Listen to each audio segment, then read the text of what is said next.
Sai Chaitanya paramedical college लेकर आया है पैरामेडिकल काउंसिल और सरकारी नौकरियों के लिए उपयोगी पाठ्यक्रम।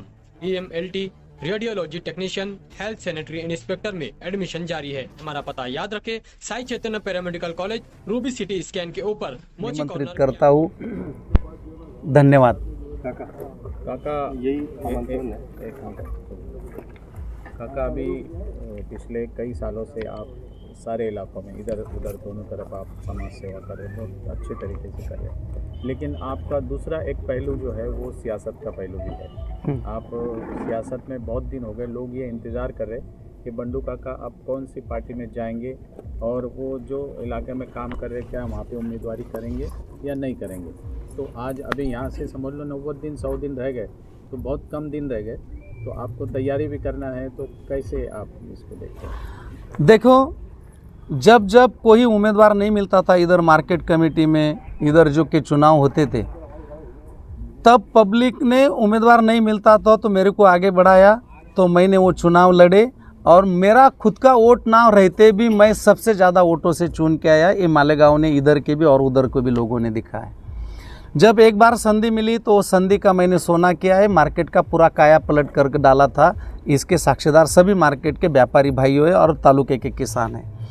मैं राजकारण की नज़रिया से देखेंगे तो समाज कारण ही राजकारण का परफेक्ट और फिक्स एक कॉन्क्रीट फाउंडेशन है।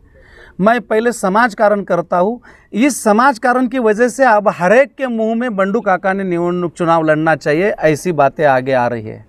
आने वाले दिनों में कौन सी पार्टी से लड़ना, कैसा लड़ना, ये तो वक्त बताएगा।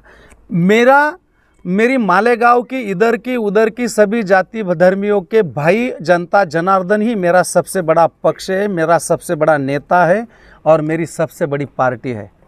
किसी पार्टी का टिकट लेना नहीं लेना, ये सबको विश्वास में लेके उनके चर्चा मसलत करके आगे बढ़ूँगा। लेकिन जो सभी तरफ से बोले जाते हैं कि काका ने चुनाव लड़ना चाहिए, तो मैं आने वाले दिनों में ज़रूर चुनाव लड़ूंगा। कौन सी पार्टी से नहीं, मैंने बोल दिया कि कोई पार्टी में अभी ऐसा जो मूल उद्दिष्ट थे, वो मूल उद्दिष्ट से कोई पार्टी अभी फिट नहीं रही। उन्होंने उनके तत्व, निष्ठा, उद्देश्य सब छोड़ दिया है। कोई सेकुलर थे तो वो सनातनी हिंदुत्ववादी हो गए, कोई हिंदुत्ववादी थे तो वो सेकुलर हो गए, इनके हिसाब से चलते हैं।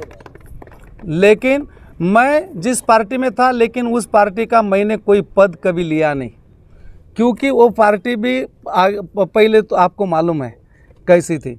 मैंने पद लिया नहीं, लेकिन मैंने सोशल काम करके पब्लिक की, गांव की, आवाम की जितनी मेरी कैपेसिटी थी उतनी मेरी कुव्वत की कैपेसिटी के माध्यम से सेवा की है। इसके साक्षीदार सभी हैं। लेकिन आप एक बड़े लीडर के करीबी भी माने जाते हैं। मैं तो सभी लीडरों का करीबी माना जाता हूँ। आपके दोस्त भी थे? हाँ, आपके दोस्त भी थे, करीबी लीडर भी थे। मेरी समझदारी इतनी है दादा, उनके साथ में बहुत सारे इधर के लीडर भी जुड़े थे। बीजेपी के वो लीडर थे, वो एक साल में छोड़ के चले गए। बंडू काका कभी किसी की थाली में देखता नहीं, 30 साल 25-30 साल के उनके साथ में था, आज तक उनके साथ में था। और मैंने कभी किसी के बारे में बोला नहीं, कुछ नहीं। मैं मेरा काम करके चलता, किसी को गलत बोल के अपन आज स्टार्ट। हाँ, सभी भाइयों को बड़ी नम्रता के साथ नमूद करता हूँ कि यही वक्त कम होते हुए, क्योंकि आजंग में एक घटना घटी थी और वक्त बहुत कम है, 5 ही दिन में ये कार्यक्रम को नियोजित किया है। इसीलिए आपने माध्यम से यही मैं आपको सभी को पत्रिका और दावतनामा है, मैं नम्रता से और खेद से कहता हूँ कि मैं सबकी तरफ आप पहुँच नहीं पाया। तो यही मेरा निमंत्रण, हमारा सभी का निमंत्रण है, यही निमंत्रण समझ के आपको कार्यक्रम में आना है। बहुत बहुत धन्यवाद।